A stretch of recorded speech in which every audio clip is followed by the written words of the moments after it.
welcome to Online Children's Ministry. Today in our church service, Pastor Sarah is preaching on Psalm 1. So I thought it would be cool for us to dive into our own psalm today. And we're going to focus specifically on Psalm 95. So what's going to happen is I'm going to read through the first 7 verses of the psalm just out loud to you. And then we're going to read through it again, but I'm going to pause after each couple verses. And we'll participate in an activity together, or just talk about what the verse is inviting us to reflect on, or what it may be teaching us about God. Finally, we'll conclude with a song that we have sung in church before here at Plymouth Heights that is based on Psalm 95, verses 6 and 7. Let's get started. So I already have my Bible open, but if you have one nearby and you want to open up to Psalm 95, I'll give you a second to do that.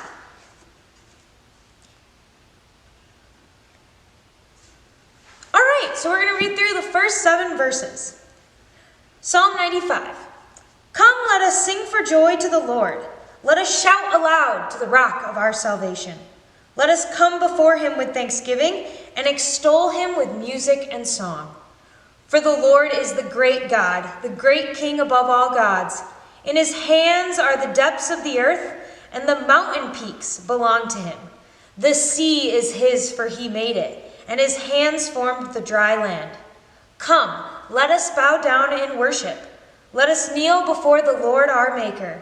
For he is our God, and we are the people of his pasture, the flock under his care. Well, there was our first reading of it. So now we're going to jump back in, but after each verse, we'll pause and, like I said, participate in an activity together, or see what the verse is inviting us to hear about God or learn about God today. So Psalm 95, verse 1. Come, let us sing for joy to the Lord. Let us shout aloud to the rock of our salvation. So this verse is inviting us and saying that we should come along to sing and shout to God, who is the rock of our salvation. Now, how many of you have held or seen a rock before? Probably a lot of you. What types of words would you use to describe a rock? Maybe it's hard, firm, solid, big, unmoving. Have you ever seen a big boulder and it's like, oh my gosh, I'd never be able to move that over there? Well, that's how this verse is describing God. God is our rock. He's solid. He's firm. He's not going anywhere. God is constant and faithful. He never changes, and we can trust in him. We're picking up at Psalm 95, verse 2. Let us come before him with thanksgiving and extol him with music and song. So this verse is inviting us to sing again, but we already did that, so we're not going to do it again right now. But it also says, come before God with thanksgiving. So with the people around you at home, or if you're by yourself, you can say it out loud. I want you to name 3 things that you're thankful for. And feel free to pause the video if you want to take more time to do that.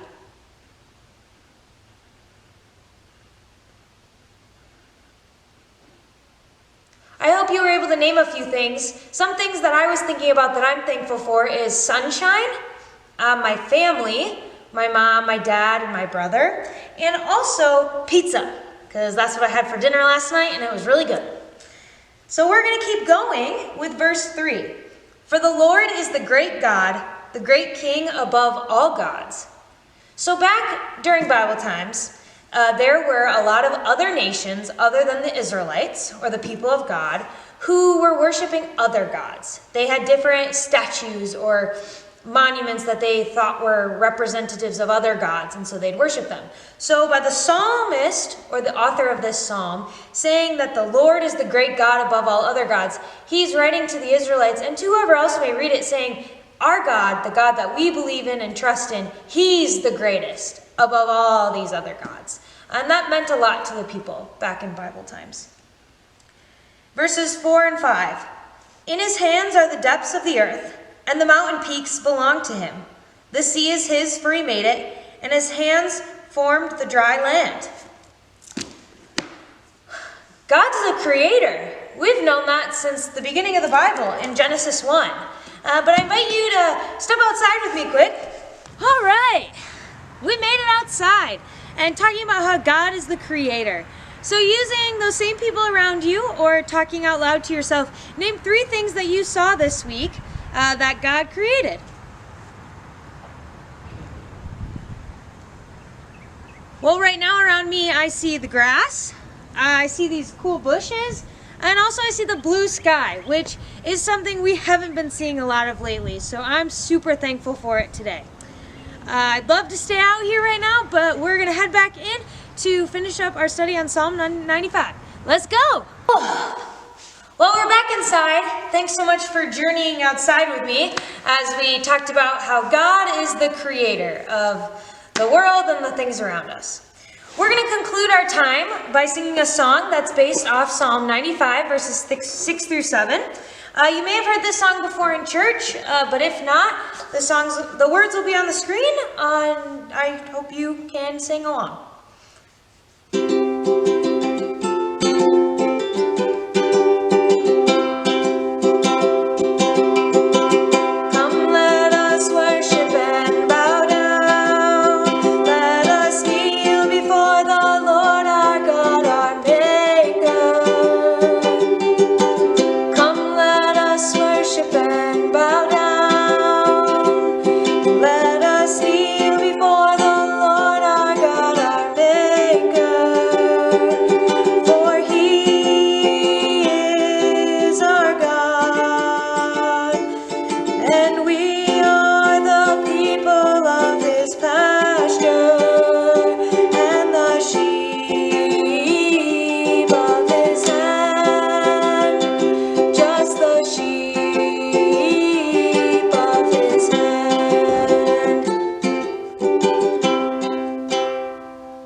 Thank you so much for joining me as we talked through some activities and did some learning through the Psalm 95. Remember this week that God loves and cares for you.